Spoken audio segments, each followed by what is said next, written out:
રામેશ્વર મહાદેવાય નમો નમઃ. પયસ્નાનમ સમર્પયામિ. ઓમ પયસ્નાનંતે શુદ્ધોદકસ્નાનમ સમર્પયામિ.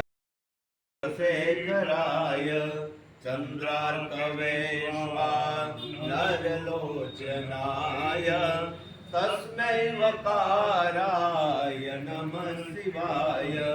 યક્ષ સ્વરૂપાય જટાધરાય પિનાકહસ્તાય. ઓમ નમઃ શિવાય. ઓમ નમઃ શિવાય.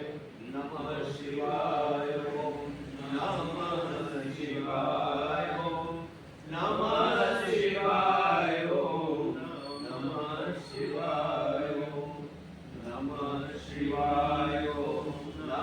અંદર દરેકે ભગવાન શિવજીની પૂજા કરવી જોઈએ.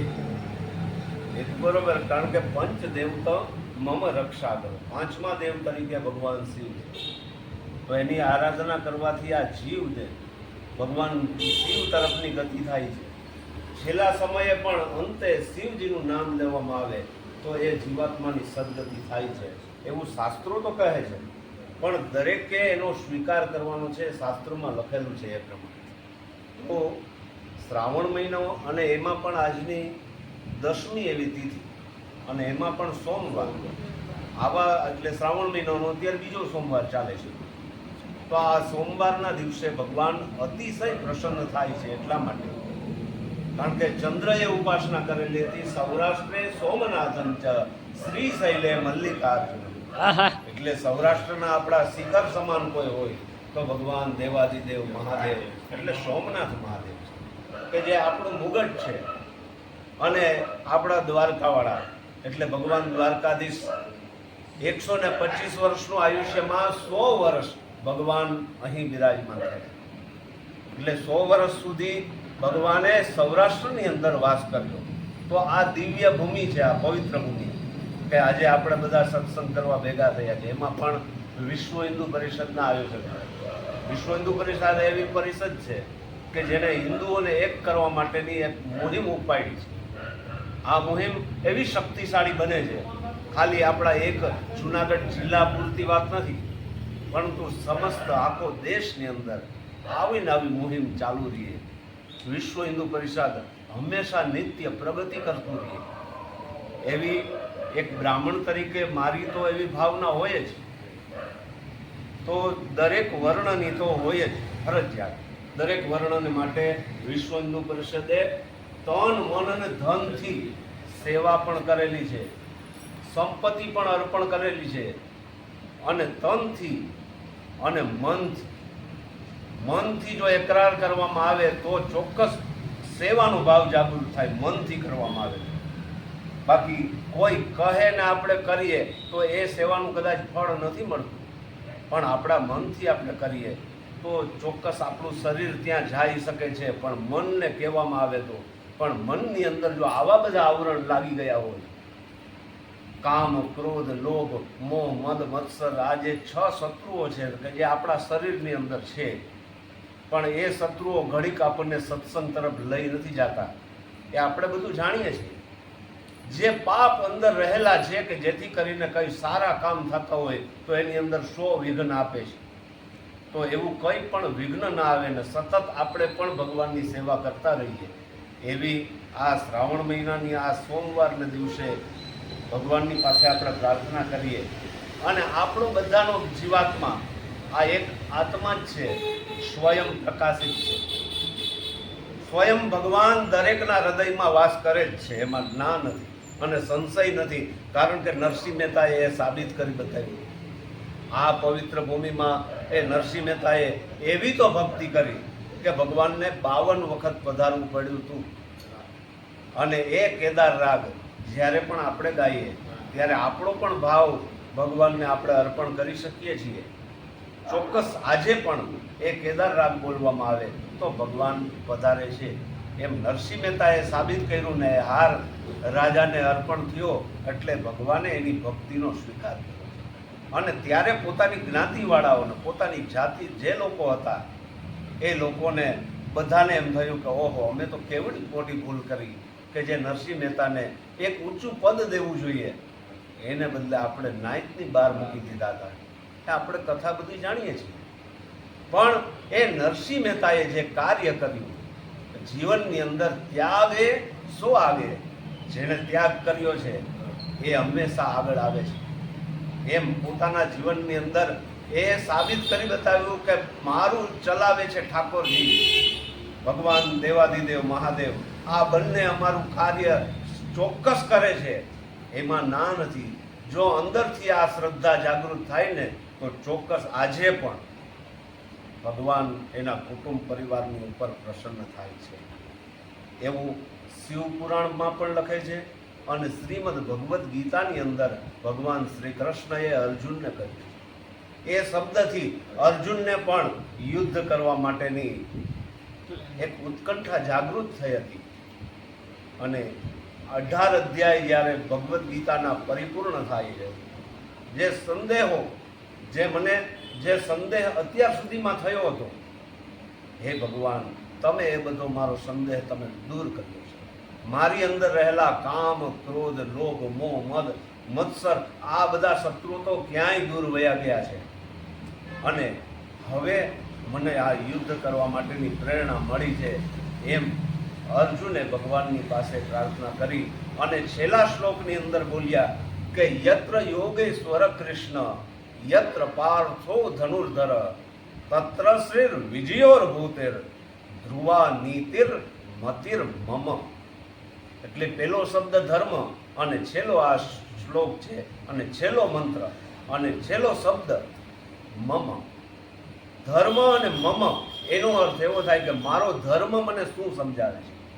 ધર્મથી દરેક લોકોએ જીવન જીવવાનું છે, એમાં ના જ નથી. ગમે તે માણસ નાસ્તિક હશે તો પણ એને છેવટે તો અહીંયા જ આવવું પડશે, કારણ કે છેલ્લે અંતે જીવાત્માની છેલ્લી સદગતિ તો મંદિરમાં જ થાય છે, શિવ મંદિરમાં. એટલે કહ્યું કે તન્મે મનઃ શિવ સંકલ્પ. આ ભગવાન શિવના સાનિધ્યમાં અંતે આ જીવાત્માને અર્પણ કરવામાં આવે છે અને છેલ્લે એટલા માટે જ ભસ્મનો સ્વીકાર ત્યાં થાય છે. મહાકાલેશ્વર ધામની અંદર સ્વયં મહાકાલેશ્વરને એ ભસ્મ અર્પણ કરી ભસ્મ આરતીના વહેલી સવારે દર્શન કરીએ છીએ આપણે. દરેક જ્યોતિર્લિંગ 12 જ્યોતિર્લિંગનું બહુ મહત્વ શાસ્ત્રોમાં બતાવ્યું છે. જેણે જેણે પણ તપશ્ચર્યા કરી છે એ જગ્યાએ જ ભગવાન પ્રગટ થયા છે. એટલા માટે 12 જ્યોતિર્લિંગ. જેમ 12 સૂર્યનો પ્રકાશ વહન થઈ રહ્યો છે, ખાલી એક સૂર્ય નહીં પણ આ બ્રહ્માંડની અંદર તો 12 સૂર્યનો પ્રકાશ છે. એટલા માટે સૂર્યનારાયણ ભગવાનના 12 નામ છે. એમ 12 જ્યોતિર્લિંગ છે. ભગવાન 12 સ્વરૂપની અંદર અલગ અલગ જગ્યાએ ભારત દેશની અંદર ભગવાન પધાર્યા છે. ત્યારે ભગવાન વિદેશની અંદર પધાર્યા નથી. એમ આપણો દેશ એટલા માટે પણ ગર્વ આપણે લઈ શકીએ કે ગર્વ છે કહો હમ હિન્દુ હે. તો એમ હિન્દુ બની જવાતું નથી, પણ આ હિન્દુ તરીકેના આ બધા કર્તવ્ય છે આપણે નિભાવવાના છે. કારણ કે આપણા ગુરુદેવ નથુરામ શર્મા આનંદાશ્રમ બિલખાની પાઠશાળાની અંદર એ ગુરુદેવે પોતાના આશ્રમ ઉપર એક મંત્ર લખ્યો, એક જ સૂત્રની અંદર, ધર્મો રક્ષિત રક્ષિત. ધર્મનું રક્ષણ આપણે કરશું તો જ ધર્મ આપણું રક્ષણ કરશે, એવો એનો અર્થ થાય છે. તો ધર્મનું આપણે રક્ષણ કઈ રીતે કરવું? તો કે આવી રીતના સત્સંગમાં જવું, ભગવાનના મંદિરે દર્શન કરવા, આપણા વડીલોનું માન સન્માન જાળવવું. એ જે કંઈ પણ કહે છે એ આપણા કંઈક સારા માટે કીધું હોય, કોઈ એમનેમ કંઈ કોઈએ કીધું નથી. એવો ભાવ પ્રગટ કરી અને ચોક્કસ શિવ મંદિરે દર્શન કરો, તમારા ઈષ્ટ દેવતાના મંદિરે દર્શન કરો, તમારા કુળદેવીને સુરાપુરા એ બધા મંદિરમાં પોતાની શક્તિ પ્રમાણે કંઈક ભેટ પણ અર્પણ કરો. ખાલી એમનેમ ત્યાં જઈ અને પગે લાગી આવ્યા એવું નથી, પણ ત્યાં ભગવાને જો દીધેલું હોય તો ત્યાં મંદિરની અંદર અર્પણ કરવું. ત્યાં એનો વિકાસ થાય, મંદિર બને, એવો મનની અંદર સંકલ્પ કરીને જાવું. ત્યાં આખા વર્ષ થાય આખા 12 મહિનાની અંદર 1 વર્ષનું જે પૈસા ભેગા થયા એમાં સત્કાર્યની અંદર આપણા કેટલા પૈસા વપરાણા છે એનું બહુ મહત્વ છે. તો ભગવાનની પાસે આપણે પ્રાર્થના કરીએ આજના એવા ઉત્તમ દિવસે કે હે ભગવાન, અમે ક્યારેય એવા કોઈ ખોટા પગલાં ન કરીએ, કોઈ ખોટા રસ્તે અમે ક્યારેય ન જઈએ, સંગત એવી રાખીએ કે કાયમી અમને સત્સંગની સાથે જોડી રાખે. એટલે આપણે વિશ્વ હિન્દુ પરિષદ સાથે જોડાયેલા છીએ, કારણ કે એ પરિષદ એવી છે કે આપણને સનાતન ધર્મ તરફ વાળે છે. સનાતન ધર્મને આપણે સમજીએ છીએ કે આ શું છે. આ ધર્મ કોઈ આપણને બીજા ધર્મથી વિમુખ નથી બનાવતો, પણ દરેકની સામે સન્મુખ રહ્યો. સનાતન ધર્મ એટલે જે આપણે પંચ દેવતાની પ્રાર્થના કરીએ છીએ, કોઈના ધર્મનો જે ધર્મનું પાલન કરતા હોય, ભગવાન કોઈ વૈષ્ણવ ધર્મનું પાલન કરતા હોય, કોઈ સ્વામિનારાયણ ધર્મનું પાલન કરતા હોય, તો એના ધર્મનું પાલન કરે, એમાં ના નથી. પણ કોઈના ધર્મ વિશે કોઈ ખરાબ વાત કરવી તો એ શાસ્ત્ર વિરુદ્ધ વાત ગણાય છે. એટલા માટે ધર્મ તરફ કાયમી અમારી ગતિ રહે એવી ભગવાન દેવાધિદેવ મહાદેવની પાસે પ્રાર્થના. નમઃ પાર્વતી પતે હર હર મહાદેવ.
Shiva.